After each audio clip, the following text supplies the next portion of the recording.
Moi, quand je fais 13e à l'UTMB, où il y a une foule de fous qui t'applaudit, moi, les 2 derniers kilomètres, j'étais en larmes parce que j'ai une scolarité compliquée, je me suis un peu perdu dans l'alcool et les drogues. Et là, de se retrouver avec des gens qui te prennent en photo, qui te font des vidéos, qui t'applaudissent, qui te crient dessus, ça m'a prouvé que j'étais capable de faire des belles choses également, ouais.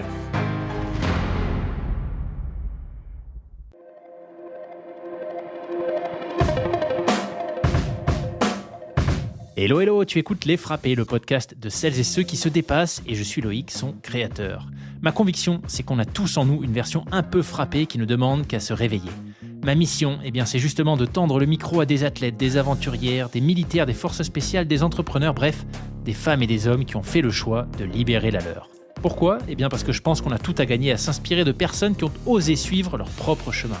Attention, il se pourrait bien qu'une écoute régulière puisse entraîner des changements positifs irréversibles dans ta vie. Tu es prévenu.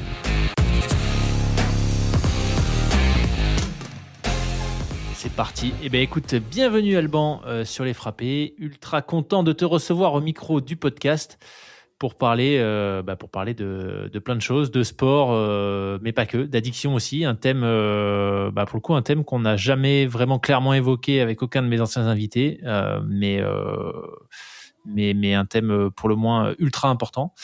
Et qui fait partie complètement de ton histoire et qui explique en partie où tu en es aujourd'hui. Donc écoute, ultra intéressé, merci beaucoup de m'avoir contacté.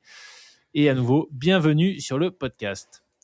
Merci à toi Loïc, ça va être chouette d'échanger là-dessus. C'est un sujet que j'aime bien parler. Si ça peut aider des gens, les problèmes d'addiction, tout ça, je sais qu'il y a beaucoup de personnes qui sont sujets à ça.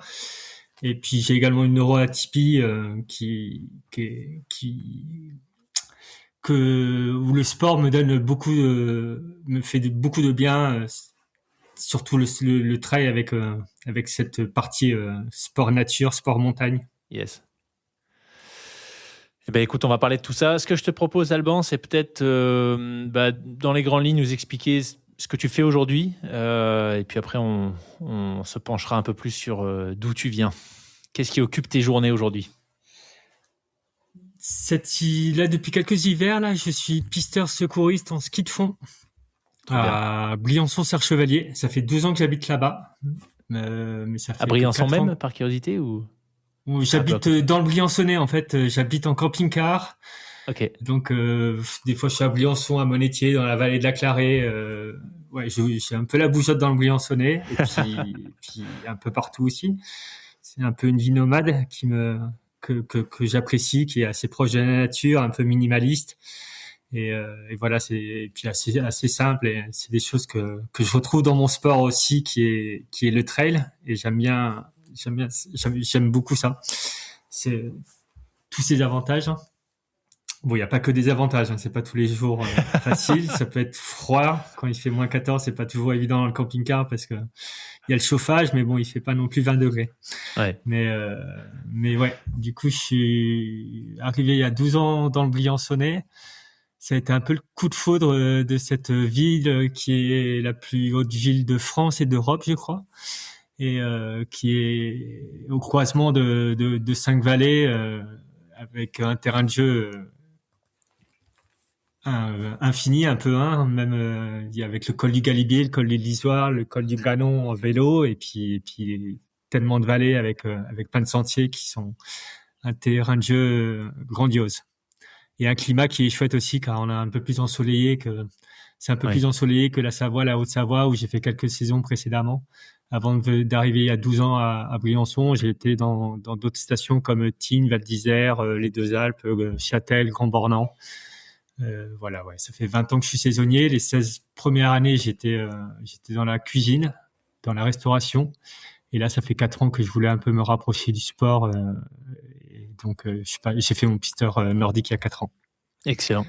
Donc, au rôle du sauveteur secouriste, du secouriste pisteur, ski de fond, c'est quoi ? C'est que tu t'arpentes toutes les traces de ski de fond, toutes les pistes sur les domaines qui sont réservés au ski de fond, et tu es là pour prêter assistance, identifier des problèmes, etc. C'est ça ? Exactement, ouais. C'est comme l'alpin. On sécurise les pistes, on fait les premiers secours aussi. Alors, il y a beaucoup moins de secours qu'en alpin. C'est beaucoup moins accidentogène. Mais nous, on fait une dizaine de secours par saison. Je Ah pense oui, qu'un ok. pisteur en alpin, c'est plus 5-6 par jour. Ouais, Ouais. Ouais. Mais on fait aussi du contrôle parce que les sites de nordiques, on peut se garer n'importe où et rentrer sur les pistes facilement. Donc on patrouille un peu pour contrôler.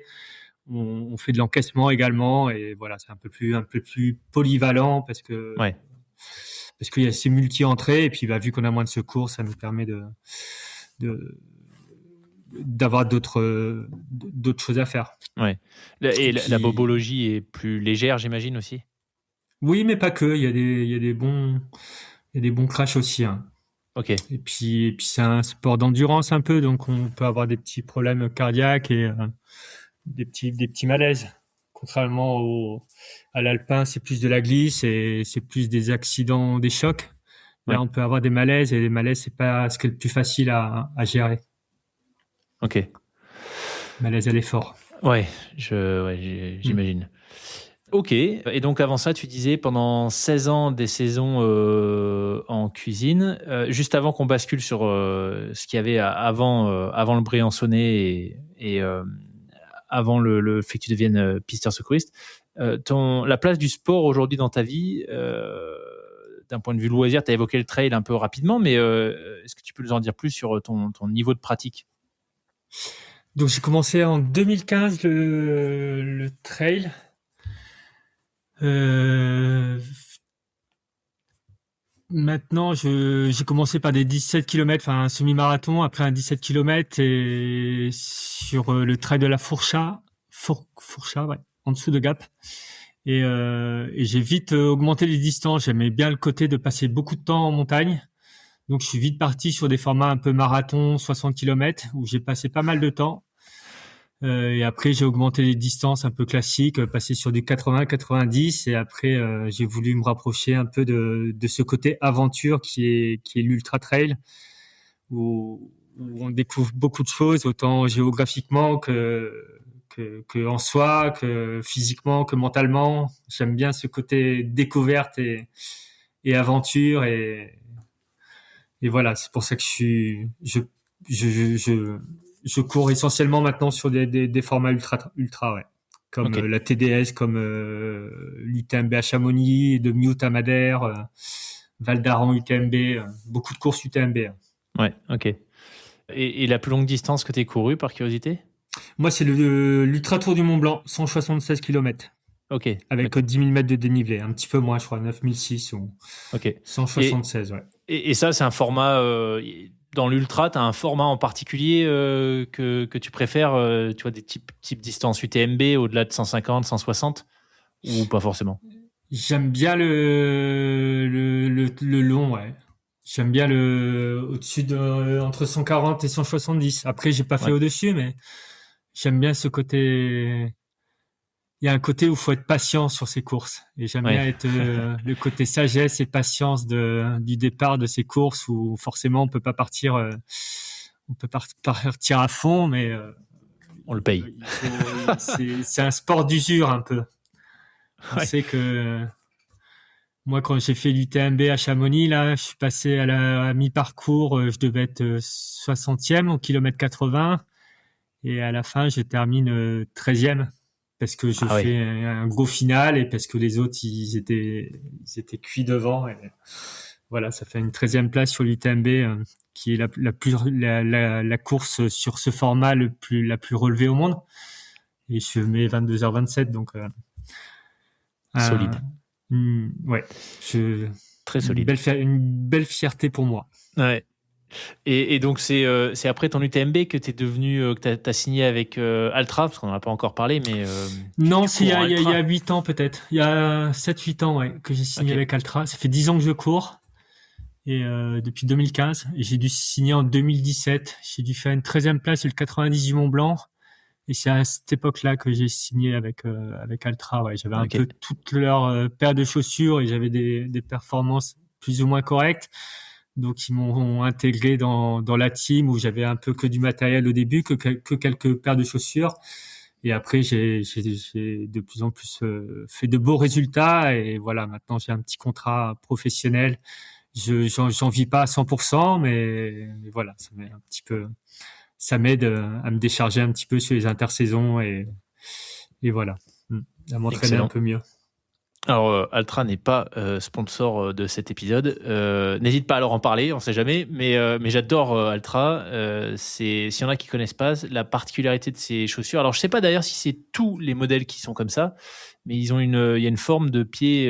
La forme du chausson est une forme naturelle, donc avec l'avant du pied qui est plus large que le talon. Ce qui est pas vraiment la norme. Donc pour les gens, moi j'ai des pieds plutôt larges. J'ai marché pieds nus. J'ai grandi en Nouvelle-Calédonie, donc la chaussure fermée, Oui. je connaissais pas jusqu'à mes 9-10 ans. Et après j'ai fait beaucoup de judo. Et donc voilà, j'ai des pieds plutôt larges. Et Altra, j'adore pour ça parce que quand je fais mes sorties, que ce soit sur route ou trail, j'ai pas les doigts de pied qui s'écrasent les uns les autres et je trouve que c'est ultra agréable. Et en plus, et même question d'ailleurs, je sais pas si c'est toutes les paires, mais ils sont en drop 0, non? Quasiment partout. Oui, c'est les deux particularités en fait d'Altra, c'est d'avoir cette boîte à orteils, comme tu disais, un peu large. Après, selon les modèles des chaussures, il y a différentes largeurs. Il y a des boîtes à orteils qui sont plus ou moins larges selon les modèles. Ça, c'est bien expliqué sur leur site. Et c'est vrai que ça donne un côté où on a l'impression de courir un peu quand on court pieds nus sur la plage avec les orteils un peu larges. Ça donne cette impression de courir de cette façon. Et il y a le zéro drop, ouais, ça veut dire que l'avant du pied et le talon, ils sont à la même épaisseur. S'il y a 16 mm de semelle à l'avant, il y a 16 mm à l'arrière. Ouais. Mais depuis peu, là, ils font un modèle pour les gens qui sont un petit peu réticents. C'est bien que les gens puissent essayer Altra avec un tout faible drop, c'est du 4 mm. Ah oui. Ça permet aux gens d'essayer cette boîte à orteils et puis ça permet aussi d'avoir une progression sur le fait de passer d'un drop un peu important à 0, car ça tire un peu les mollets. Il y a quand même il y a un protocole à mettre en place si on veut se mettre à ces chaussures, et ça se fait très bien, hein, mais il faut le faire correctement. Faut pas partir sur 40 km en passant d'un drop de 10 mm à 0, parce que sinon les tendons, les mollets, ils vont pas supporter, ce qui est compréhensible et normal. Mais je trouve, enfin voilà, encore une fois, pas un peu sponsorisé, mais ça fait des années que moi j'ai des Altra sur route ou trail. Et j'en suis ultra content. Et ce que j'aime bien, le drop 0, je trouve que c'est intéressant parce que finalement, on court entre guillemets la foulée plus naturelle, je pense, que quand tu as 12 mm, tu vois, que tu sens rien, aucun caillou, et que ton pied est penché vers l'avant artificiellement, quoi. Enfin bon, voilà. Oui. Après, chez Altra, il y a des semelles qui sont assez minimalistes, très fines, mais il y a également des semelles comme le modèle Olympus, qui sont plutôt limite maximalistes, avec un gros amorti, qui sont plus pour des formats très longs. Et voilà, moi je suis entre les deux. C'est vrai, c'est pas forcément des amortis ultra, enfin des semelles ultra fines. Mais oui, le drop 0, s'il y en a que ça intéresse, regardez Altra. Mais il faut s'y habituer. Oui, exactement.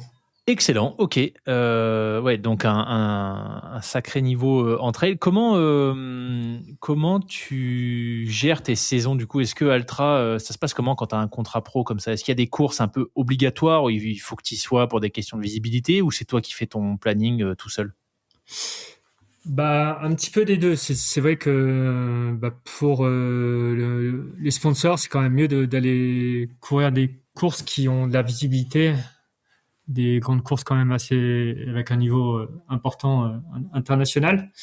Et c'est vrai que les UTMB séries là, UTMB à Chamonix et les UTMB séries, il y a beaucoup de médiatisation, donc les marques sont plutôt friands qu'on joue le jeu d'aller sur ces courses. Et puis après, moi, je fous mon compte parce que il y a maintenant sur les UTMB séries, il y a quasiment 56 courses, même peut-être 60, je sais plus, mais il y avait 56 encore il y a pas très longtemps. Et du coup, je trouve toujours des belles courses qui me plaisent, donc ça me va très bien de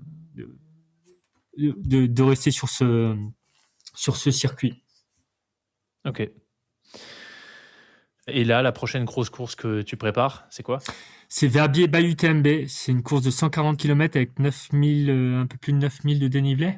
C'est une course qui est plutôt alpin et c'est des formats que j'aime beaucoup, comme la TDS. La TDS, c'est une course qui est sur la semaine UTMB à Chamonix. qui a lieu en début de semaine, le mardi. C'est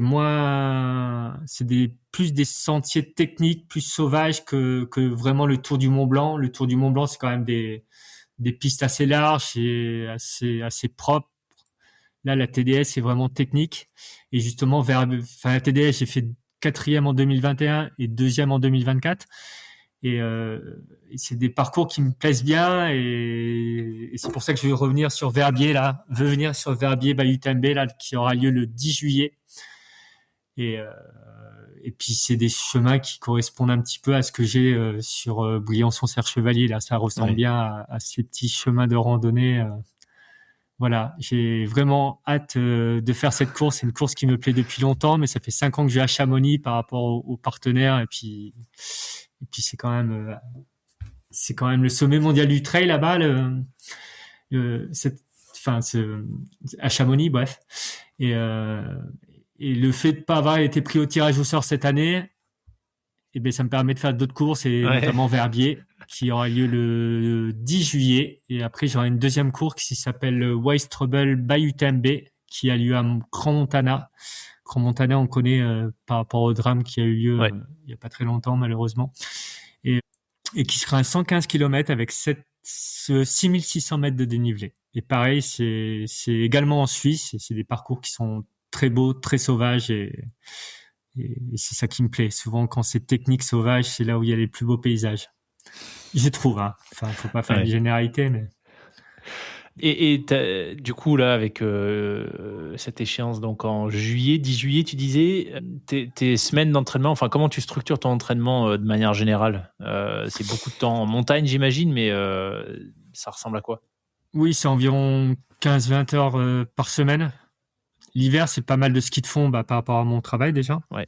Même si c'est pas très qualitatif, mais on passe pas mal de temps sur les skis. Après, c'est pas vraiment de l'entraînement, mais bon, ça fait toujours un petit peu de volume. Et du ski de rando quand je suis en congé, et un petit peu de natation, de la salle de sport également, du renforcement en salle. Mais puis l'été, c'est surtout du VTT, du vélo-route, un petit peu de natation encore et beaucoup courir. Parce que c'est ce que je préfère en fait. J'adore courir. J'aime le côté simplicité et minimaliste de la course à pied.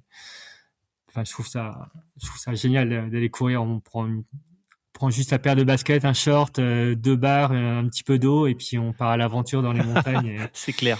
Et je trouve ça tellement simple. Il y a pas de matériel à préparer, il y a pas un pneu à gonfler, des pots à coller et il y a pas de casse en fait. Enfin, le fait de pas avoir de matériel, il y a pas de casse. La seule panne qu'on peut avoir, c'est la panne de nous-mêmes en fait. Enfin, on va pas casser une chaîne, on va pas casser une fixation. La seule panne qu'on peut juste avoir, c'est le fait d'être fatigué parce qu'on s'est tordu une cheville ou autre. Et je trouve que c'est un élément qui me plaît, cette simplicité et c'est dans la nature humaine de courir. Donc j'aime se rapprocher de ces choses simples et minimalistes. C'est pour ça que je vis aussi dans un camping-car et voilà. C'est quoi d'ailleurs comme camping-car? Je suis pas un spécialiste, mais il y a pas longtemps, on a fait un long week-end en van aménagé en Marco Polo avec ma femme et ma fille de 4 ans là, et c'était très chouette. Donc j'ai un peu regardé depuis, tu vois, voilà. Mais je suis curieux. C'est quoi comme modèle? Ça fait quelle taille? Enfin, c'est un Fiat Ducato. C'est ce qu'on appelle un profilé. Donc c'est pas capucine, c'est pas un intégral, c'est un profilé et il fait 6,50 m de long. C'est un Fiat Ducato Laika. Ok. Mais qui est un petit peu cassé car je me suis fait cambrioler il y a un mois et ça m'a mis un bon coup sur le moral. Ouais, j'ai eu pas mal d'affaires de volets, j'ai de la casse. Du coup, mais non. Si, ouais. Il y a du cambriolage de camping-car dans le Briançonnais. Oui, ouais. Et le lendemain, il y en a eu un autre aussi et ils ont attrapé la personne. Et voilà. Enfin bref. Aïe. Ok, bon. Trail. Pour en revenir au trail, comment t'en es arrivé du coup à ce sport? Là, on va rentrer un peu dans le vif du sujet, j'ai envie de dire. Mais est-ce que tu peux nous expliquer comment le cheminement s'est fait jusqu'à ce que tu découvres cette discipline et que tu décides d'y consacrer plus de temps?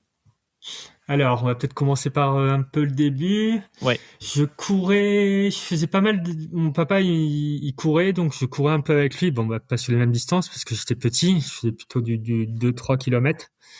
Donc, j'ai fait un peu les crosses du collège. En primaire, je courais aussi à l'école. Je marchais plutôt bien. Et je crois en sixième, j'ai dû faire un dixième de la basse Normandie. Et puis j'ai gagné quelques petites courses de village. Dans les fêtes de village, il y avait toujours des petites courses. Donc, euh, donc je courais plutôt bien. Sauf que à la fin du collège, j'ai, comme beaucoup malheureusement, j'ai commencé à fumer quelques cigarettes et à faire un peu la fête. Par la suite, je suis arrivé au lycée. Au lycée, j'ai eu des gros soucis d'harcèlement psychologique et physique. Du coup, ça a pas été une très bonne phase De la part de camarades ou... de la part de camarades, ouais. J'étais dans un lycée en vente. Je sais pas pourquoi j'étais parti dans la vente. Je savais pas trop quoi faire après mon collège. Donc, mes parents m'ont mis dans la vente alors que j'ai pas trop le bagou en plus. Je suis pas du tout vendeur, mais ne sachant pas quoi faire. Et puis j'avais mes cousins qui faisaient de la vente également, donc ils m'ont mis là-dedans. Ça n'a pas été trop une réussite parce que je me suis pas plu et je me suis pas intégré non plus avec dans cette classe. J'ai eu du gros harcèlement physique et psychologique assez dur qui du coup j'avais besoin de décompresser sur mes week-ends et j'ai commencé à faire beaucoup la fête, à sortir pas mal dans le milieu de. J'étais en Normandie à cette époque-là. Il y a un gros mouvement de musique alternative comme le punk ou les rave parties.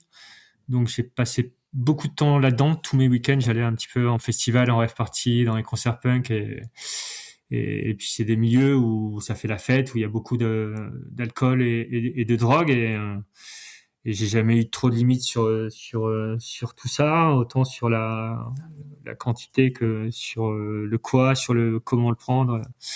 J'ai un peu tout exploré. J'étais dans un milieu où on se rendait pas trop compte. Hein, on était un petit peu, enfin, c'est un petit peu comme un trailer qui a envie d'aller découvrir toutes les montagnes, toutes les vallées. Moi, j'avais envie d'essayer toutes les substances qui existaient. Et il y a des choses qui marchaient plus ou moins bien, mais voilà, j'ai pris de tout. En étant conscient à ce moment-là du fait que tu t'enfonçais de plus en plus et qu'il y avait des risques. Le risque sur la santé, je m'en préoccupais pas trop. Enfin, j'étais plutôt un peu, ouais, j'étais un peu dans le milieu punk, là, un peu nos futurs, un peu, on s'en fout, on profite et puis on verra ce que ça donne. Et j'étais plutôt, ouais, un peu dans un mode, un peu destruction, hein. Et voilà. Après, c'était plus sur les week-ends. Donc ça a duré de mes 16 ans jusqu'à 24 ans. Après, à 24 ans, j'ai envie de découvrir autre chose. Et puis il y avait un métier qui me plaisait depuis quelques temps, c'était la restauration, la cuisine notamment. Et, euh, et puis j'avais la chance aussi avec mes parents d'aller tous les ans faire une semaine de ski de Normandie. On partait faire du ski à la montagne. Donc j'avais aussi envie de faire une saison de ski et puis en cuisine. Donc je suis parti au Grand Bornand à mes 24 ans. Et, euh, et c'est vrai en station de ski comme ça, là, bah, il y a pas trop il y a plus trop de week-ends en fait. Hein. Il y a des soirées tous les soirs. On se retrouve entre saisonniers. Tous les soirs, il y a les discothèques, il y a les concerts, il y a les DJ et, et on se retrouve tous les soirs en fait pour bringuer. Et de tes 16 à 24 ans, du coup, t'étais encore chez tes parents à ce moment-là ou t'étais autonome? Bah je sais pas, de 16 à 18, j'étais encore chez mes parents, ouais. Peut-être un peu plus tard, je sais plus à quel âge j'ai pris un appartement. Et eux Après, j'ai pris voyaient un appartement Comment? Et eux se rendaient compte de ton addiction qui s'était installée, enfin en tout cas de ce que tu faisais? Pas, ils pensaient que je faisais la fête, peut-être que je fumais quelques joints, et encore, je sais même pas trop s'ils ont réalisé ça. Mais ouais, ils le voyaient pas forcément. Je me faisais des fois quelques fois engueuler quand je rentrais bourré à la maison, mais ils pensaient pas que c'était autant en fait. Ouais. Mm. Et et ouais. Et après, donc après, j'ai toujours changé entre mes saisons entre la montagne, la mer. J'allais plutôt dans les Landes, où j'ai fait une saison à Bellier-en-Mer aussi. J'allais plutôt l'été dans les stations balnéaires et l'hiver dans les stations de ski. Et dans le milieu de la restauration également, il y a beaucoup de. C'est assez facile quand même de trouver de l'alcool et puis, on a besoin de décompresser. Il y a beaucoup de stress quand même hein, dans ce milieu de la restauration. Ouais. Parce Donc, que on est beaucoup vite à d'horaires et peu de décompresser, repos. à fumer la cigarette, à boire un verre, 2 verres, 3 verres. Et puis, bah, ouais, il y a une soirée là-bas. Bah, tous les soirs, on était amenés à se retrouver entre saisonniers, entre collègues, entre saisonniers des autres restaurants. Et, euh, et puis, à boire des canons, ouais.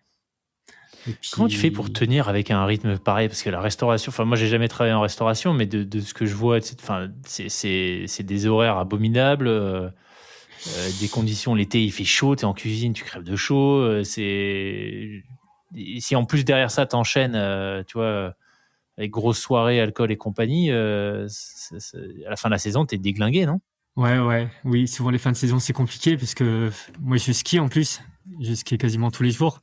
Donc on commence le travail à 8 heures, on finit à 14 heures, on va skier 2-3 heures entre la coupure de 14 heures à 17 heures là. Moi j'arrivais à aller skier 2 heures et puis je revenais à 17 heures pour refaire le service du soir jusqu'à, ça dépendait dans quel type de restauration je travaillais, mais c'était jusqu'à 21 heures, 23 heures, ça dépendait.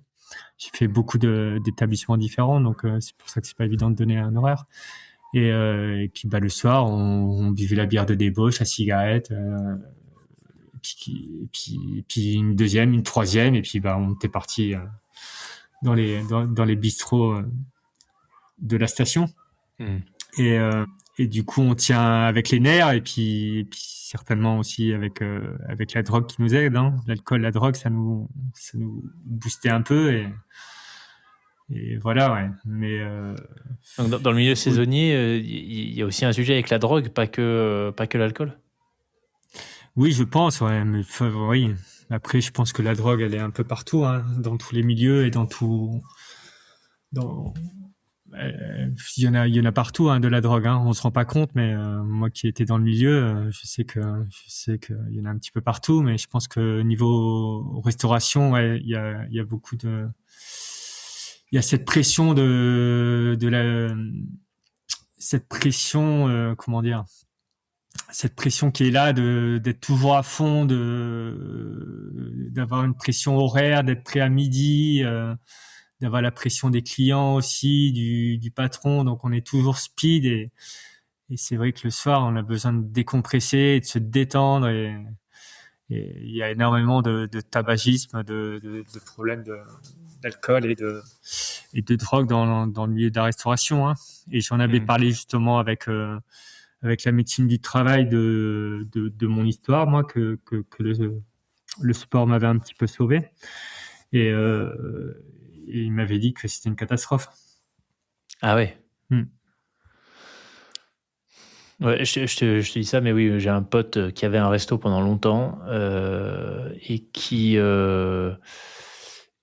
prenait. Alors c'était ultra bizarre. Bah en fait, on arrive sur des. Ouais, dans tous les cas, ça reste des sujets d'addiction, je pense, et de dérive, mais il y a des saisons, il prenait peut-être 20 kilos, d'autres saisons, il perdait 20 kilos parce qu'en fait, il mangeait plus rien. Il y avait eu un sujet d'alcool aussi. Il était à une bouteille de Jack Daniels par jour, tu vois, à un moment donné. Ouais. C'était. Ah oui. Ouais, ça avait l'air. Enfin, c'était clairement intense, tu vois. Bon, il s'en Oui, était oui.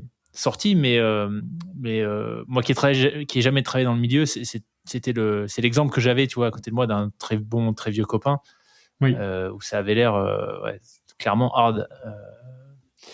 Oui, moi j'ai tellement vu de chefs de cuisine qui étaient complètement alcooliques, hein. Et puis bah c'est facile en restauration, il y a toujours la pression, il y a toujours la pression qui est pas très loin, il y a les bouteilles de rouge pour faire le bœuf bourguignon, il y a le rhum pour faire les fards bretons ou la pâtisserie, il y a toujours des combines pour trouver un petit peu d'alcool, celui qui veut en cuisine. Et puis cette tradition de la bière de débauche.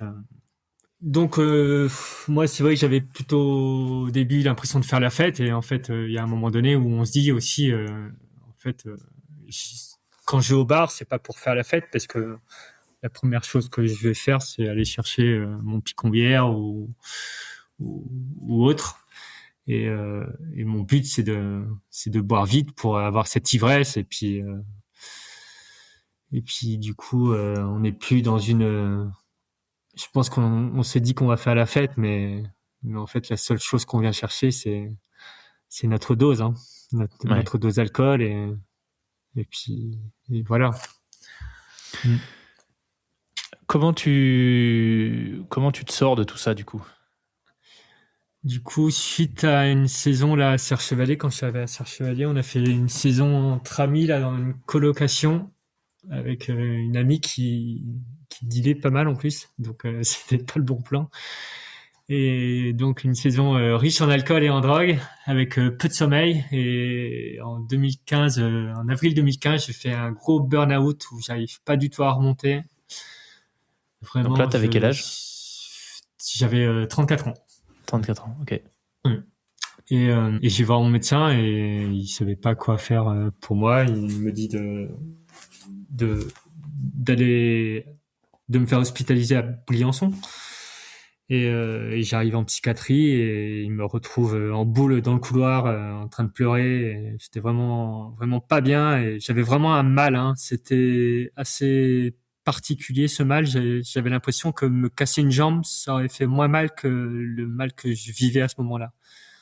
C'était un mal-être général, c'est ça? Ouais, un mal-être général, mais il y avait une souffrance, il y avait vraiment une souffrance. Pas juste la déprime où t'as envie de rien faire, des fois t'as un petit coup moins bien, ou t'as envie de rien, t'es pas bien, t'es tristouné. Là, j'avais ça, mais j'avais également une douleur, je sais pas j'avais l'impression que si je me cassais une jambe, j'aurais moins mal. Et ça c'est arrivé d'un coup? Ben, ça m'a duré 4-5 jours avant de me faire hospitaliser, avant d'aller voir mon médecin et me faire hospitaliser. C'était vraiment une saison où j'avais vraiment abusé de la fête, hein, abusé de l'alcool et des drogues. Et voilà, ouais.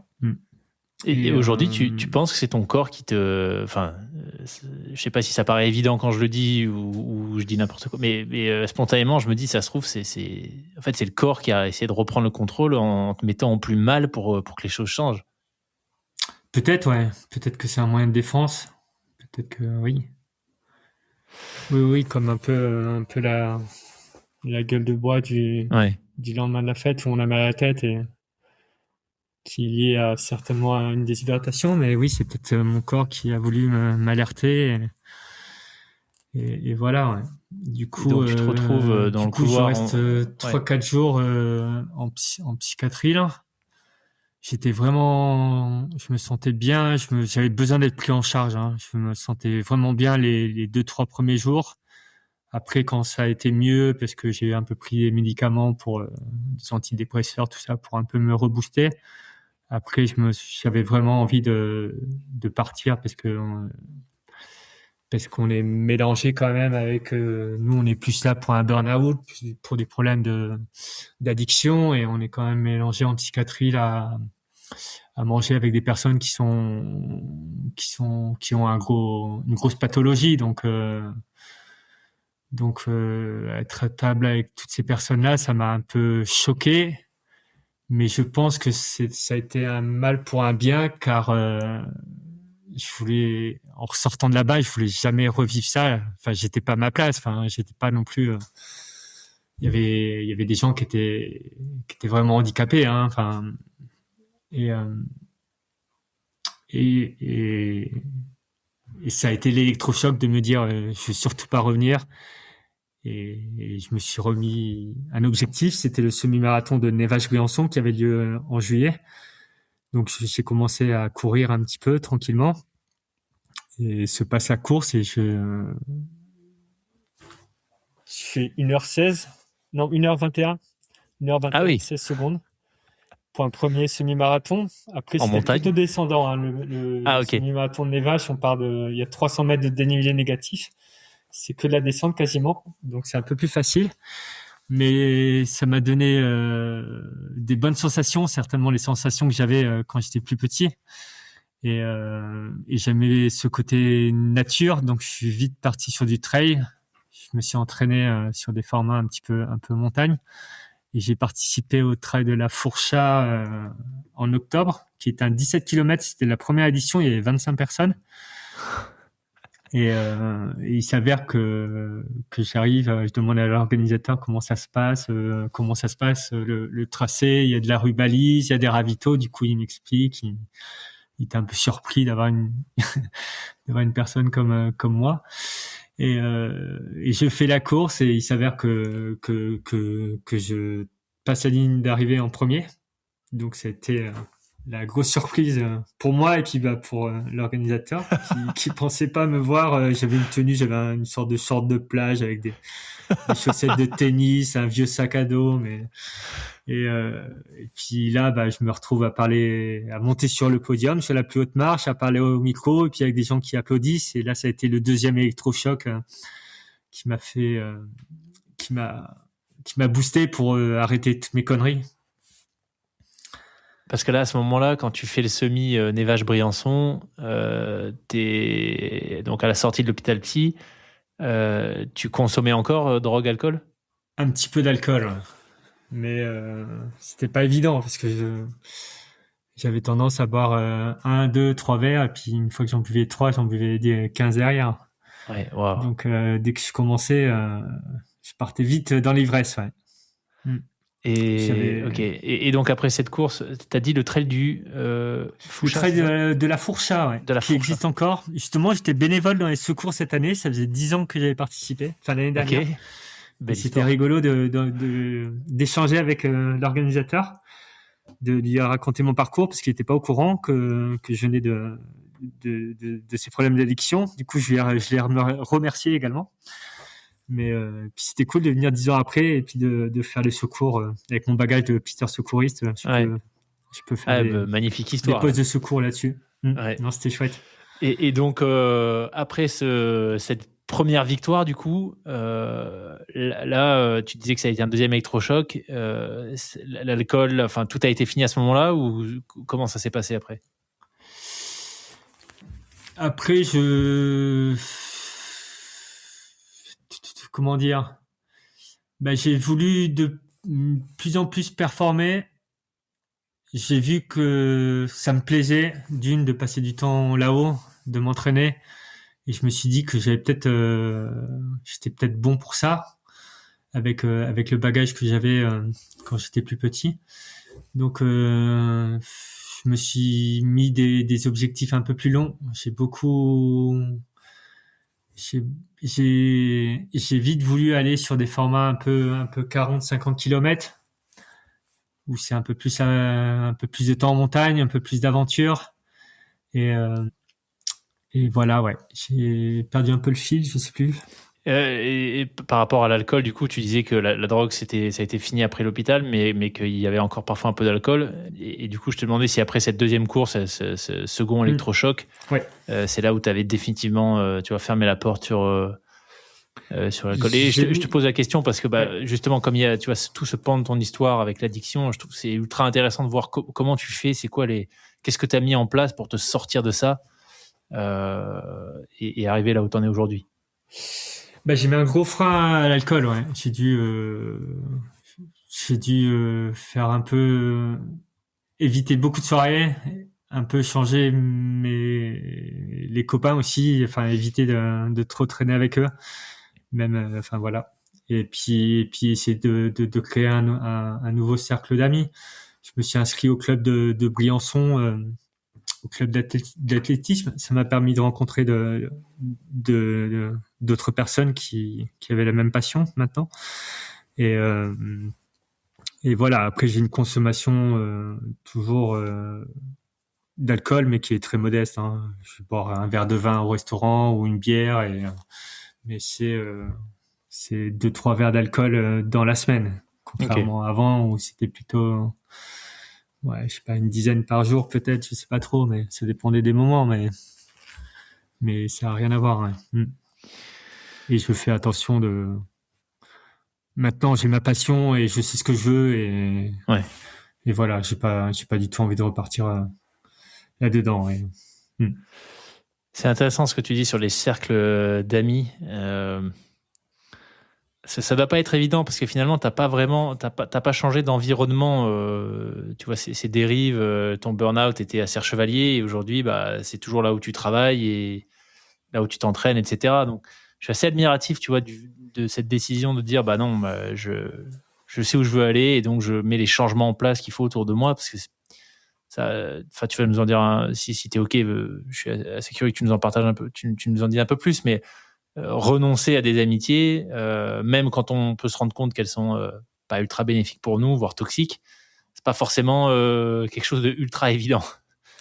Non, c'est pas évident, non. Surtout que dans toutes ces années de fête, j'ai quand même eu des très très bons copains et on a vécu des choses de fou. Enfin, on a partagé des choses folles mais tout en se détruisant, hein, mais c'est une vie qui a été énormément intense, hein, entre le travail, le ski, toutes ces fêtes, dans ces saisons-là, on fait beaucoup de copinage assez rapidement parce qu'on sait qu'on est tous là pour 3-4 mois et c'est avec l'alcool aide aussi à faire des rencontres, et, mais voilà, ouais, si je voulais prendre soin de moi et puis passer à autre chose parce que je me détruisais physiquement et certainement psychologiquement, mentalement, il fallait que je les vois moins.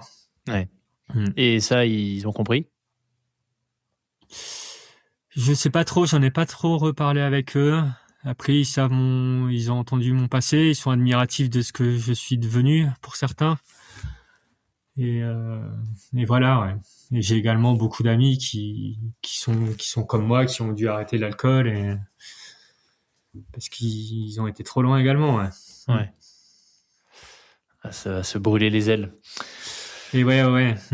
Mais je pense que c'est un petit peu, c'est souvent des manques de confiance en soi, pas une très bonne estime de soi et ce qui a été mon cas, hein. Moi, j'ai été diagnostiqué TDAH, j'ai une neuroatypie, c'est-à-dire un TDAH, un trouble du déficit de l'attention avec hyperactivité, qui a été diagnostiqué il y a 1 an et demi, qui explique aussi mes problèmes de scolarité où socialement, c'est pas toujours évident on a un mode de fonctionnement neurologique qui est à part, en fait, qui est différent des autres personnes. Donc, c'est pour ça que j'ai eu cette scolarité très difficile.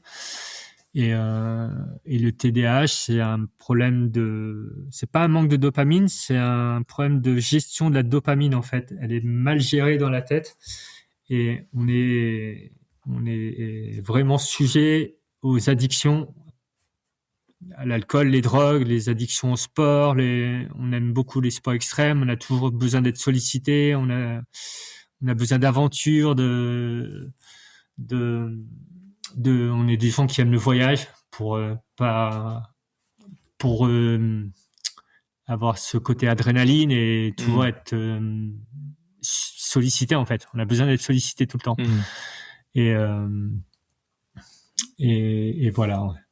Et ça, je suis assez curieux parce qu'encore une fois, c'est pas du tout des sujets qu'on évoque habituellement sur le podcast, mais que je trouve ultra intéressants et je pense on s'y intéresse pas suffisamment, ces sujets d'addiction de manière générale. J'ai dû parler une fois avec un invité, Nahuel Passera en trail alors c'est pas vraiment je sais pas si ça tombe dans la catégorie addiction, mais des troubles du comportement alimentaire, tu vois. Oui. Alors qu'apparemment lui me disait mais c'est ultra fréquent dans l'univers du trail et du sport de haut niveau en général, ce type de comportement, tu vois. Et moi je l'ai vécu dans le judo et voilà. Donc, bref, du coup, par rapport au TDAH, comment tu t'es retrouvé à faire un diagnostic et est-ce que ça a changé des choses pour toi maintenant de pouvoir mettre une étiquette, tu vois, d'avoir ce truc, cette explication, peut-être sur certains comportements ou certaines phases de ton passé? Ouais, moi j'ai diagnostiqué parce que depuis pas mal d'années j'ai la maladie de Willis-Ekbom. Donc la maladie de Willis-Ekbom, c'est ce qu'on appelle aussi les jambes sans repos, la maladie des jambes sans repos, Ouais. les jambes électriques. Et en fait, c'est lié avec un TDAH. On sait pas trop dans quel sens ça marche, mais le TDAH, on a des gros problèmes de sommeil parce qu'on rumine beaucoup et on a souvent aussi cette pathologie là de cette maladie de Willis-Ekbom. Et c'est mon neurologue qui m'a parlé du TDAH quand j'étais là voir pour ces problèmes de sommeil. Et après, j'ai été voir un neuropsy qui m'a fait un test et ça s'est avéré positif. Hein. Et le test, ça consiste en quoi? T'es actif, je veux dire, c'est toi qui réponds à des, tu vois. C'est un questionnaire, ouais. Il y a un questionnaire okay. pour moi et un questionnaire pour les parents parce que souvent le TDAH arrive quand on est jeune. Donc il y a un questionnaire qui a été rempli par mes parents et un autre par moi et après selon tous les critères il valide le TDAH ou pas Ouais. et voilà. Okay. Moi ça a été confirmé. Et alors, t'évoquais un tout petit peu plus tôt, tu mentionnais la confiance en soi, enfin plutôt le manque de confiance en soi qui est sans doute qui peut expliquer en partie certaines dérives, certaines addictions, etc. Aujourd'hui, entre ta pratique du trail, enfin de l'ultra, ta performance et ce diagnostic récent, tu dirais que t'es où en termes de confiance en soi? Bah, ça m'aide un peu, c'est toujours valorisant quand tu fais des beaux résultats. Moi, quand je fais 13e à l'UTMB, où il y a une foule de fous qui t'applaudit, moi, les 2 derniers kilomètres, j'étais en larmes parce que je pensais, enfin, j'ai une scolarité compliquée, je me suis un peu perdu dans l'alcool et les drogues. Et là, de se retrouver avec des gens qui te prennent en photo, qui te font des vidéos, qui t'applaudissent, qui te crient dessus. Enfin, l'année dernière, la 2e place à TDS aussi, c'était tellement fort, les gens qui veulent te taper dans ta main. Enfin, bah, oui, moi j'avais une fierté. Enfin, faut, ça m'a, ça m'a, ça m'a prouvé que j'étais capable de faire des belles choses également. Ouais. Et, euh, et c'est vrai que le sport, là, ça m'aide beaucoup. En fait, quand je suis en société, j'ai tendance à beaucoup... On a un cerveau qui rumine beaucoup, qui pense à plein de choses. Je crois qu'on a... Quand on a un TDAH, on a 50 idées par minute. On est toujours en train de penser à des trucs. Et le fait d'être en montagne, moi, ça m'apaise beaucoup parce que j'ai pas le regard sur cette société où je me pose plein de questions. Mm-hmm. Et je suis obligé d'être focus aussi, notamment en descente. Je suis obligé d'être focus sur les où je mets les pieds pour pas me blesser, pour pas tomber, et ça m'oblige à me canaliser. Et ce côté nature, ce côté simplicité, ce côté, enfin, ça me fait c'est quelque chose qui est hyper important pour moi et ça me ressource, voilà. Bah écoute, ça fait chaud au cœur d'entendre une histoire comme ça, la manière dont tu as réussi à te sortir de tout ça et aujourd'hui l'épanouissement que tu trouves dans le trail en particulier. Tu évoquais un peu plus tôt, tu disais le TDAH, dans les symptômes, il y a aussi le fait de voyager, de bouger, etc. On n'en a pas encore parlé, mais je sais qu'en off, tu me l'avais précisé, tu as énormément bougé à vélo aussi.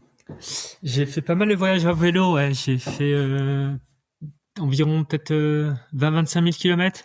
C'est énorme. Avec 25 pays. Ouais, j'ai encore S'il y en a à qui projets. ça parle pas, j'avais reçu un invité, Adrien Charles, qui avait fait le Tour d'Europe à vélo, littéralement un Tour d'Europe intégral. C'était, de mémoire, c'était 13 900, 14 000 km. Donc voilà, 25 000 km, c'est vraiment monstrueux. Ouais, appris sur 6 voyages, pas en une fois. Ouais, mais quand même. Ouais. Et du coup, c'était quoi enfin, c'est quel format que tu préfères? Tu pars de chez toi à vélo pour te rendre dans un autre pays? Tu pars en train? T'es en solo?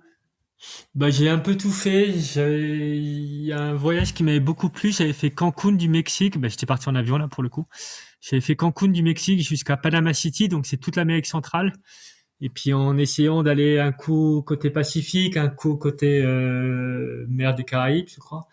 Et puis un peu visiter tous ces pays là, et le Guatemala, le Honduras, Nicaragua, Costa Rica, Magnifique. Panama.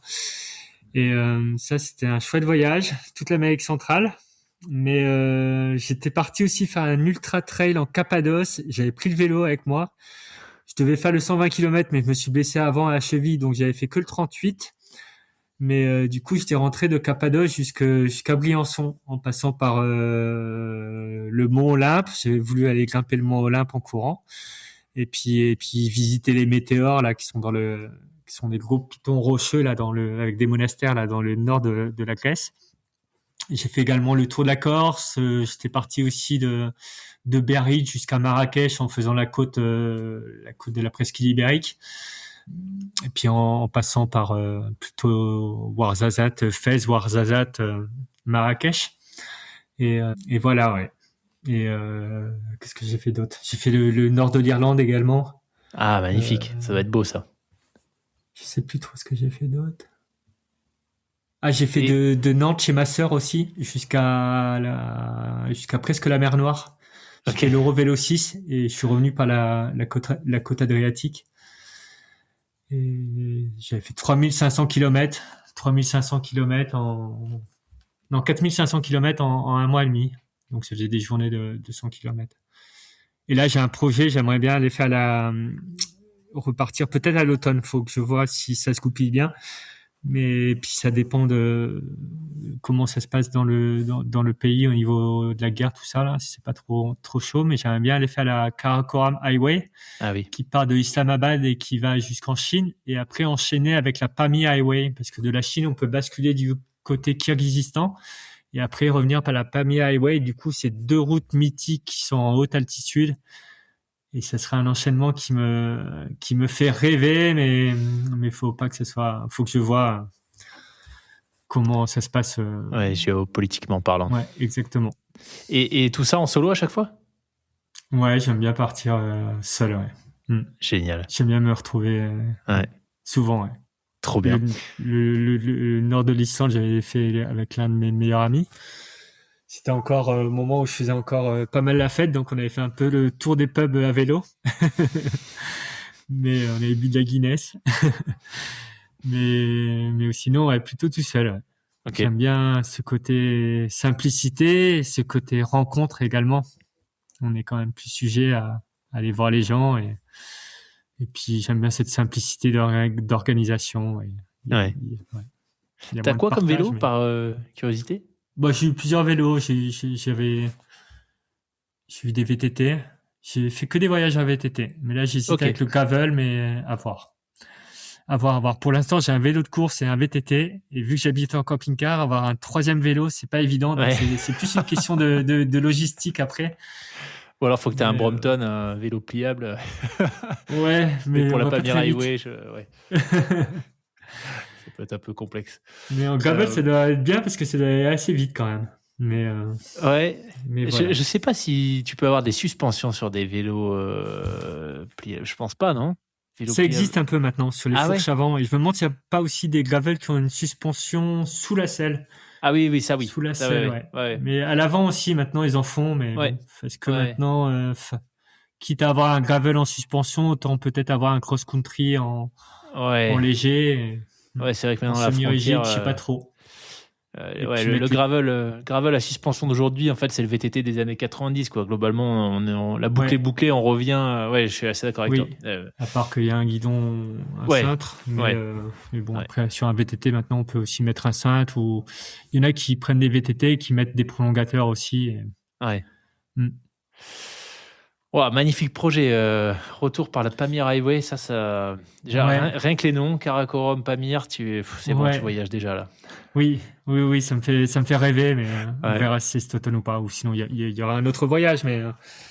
mais voilà, on va déjà se concentrer sur les deux ultras qui m'attendent. Oui, ouais. C'est les deux gros objectifs, surtout que l'année dernière j'ai eu pas mal de blessures, donc je me suis fait opérer du ménisque et je me suis blessé au dos au travail 10 jours avant l'UTMB, donc j'ai dû abandonner l'UTMB à 80 km.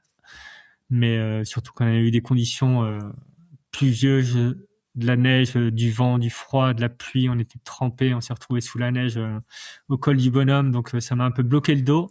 Et donc j'espère que cette saison sera plus riche en résultats et à me faire plaisir. Bah écoute, c'est tout ce que je te souhaite en tout cas.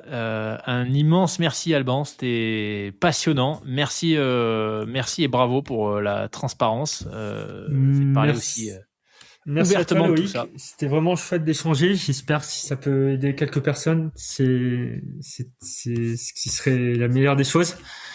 Si ça peut inspirer des personnes qui ont des problèmes d'addiction ou des problèmes de neuroatypiques, ce serait vraiment chouette. Ouais. Justement, avec Altra, là, on est en train de faire un film sur mon histoire, un petit peu avec plus de détails avec mes parents qui sont venus, où ça a été beaucoup d'émotions parce que mes parents n'étaient pas au courant de tout. Ils n'étaient pas au courant de mes problèmes de drogue, de toutes ces drogues que j'ai pris, puisque j'avais pas de limite, hein. Et ils n'étaient pas au courant non plus de mon harcèlement que j'ai eu au lycée. Donc ce film, il y a beaucoup d'émotions et ça va sortir à Chamonix sur la semaine de l'UTMB à Chamonix. Ça sortira le mercredi. Il y aura une première là-bas. Et après, ça risque de passer dans les festivals de cinéma de montagne. Et c'est un beau projet. Ça n'a pas été évident à faire parce que avec ma pathologie là, c'est pas toujours évident de parler dans un micro, d'avoir une caméra, de se confier. Il y a beaucoup d'émotions et voilà, c'est un film qu'on fait avec Altra et j'ai hâte de voir le résultat et en espérant que ça plaise aux gens. Bah écoute, j'espère que j'aurai l'occasion de le voir.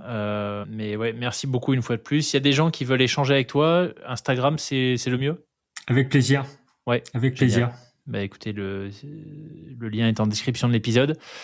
Merci énormément une fois de plus, Alban. Bonne fin de prépa. Et puis, écoute, on reste en contact et on se fera un épisode débrief de la Pamir Highway du Karakorum. Ouais, j'espère, ce serait chouette. Mais si c'est pas cette année, ce sera pour plus tard, mais voilà. Faut pas... Yes.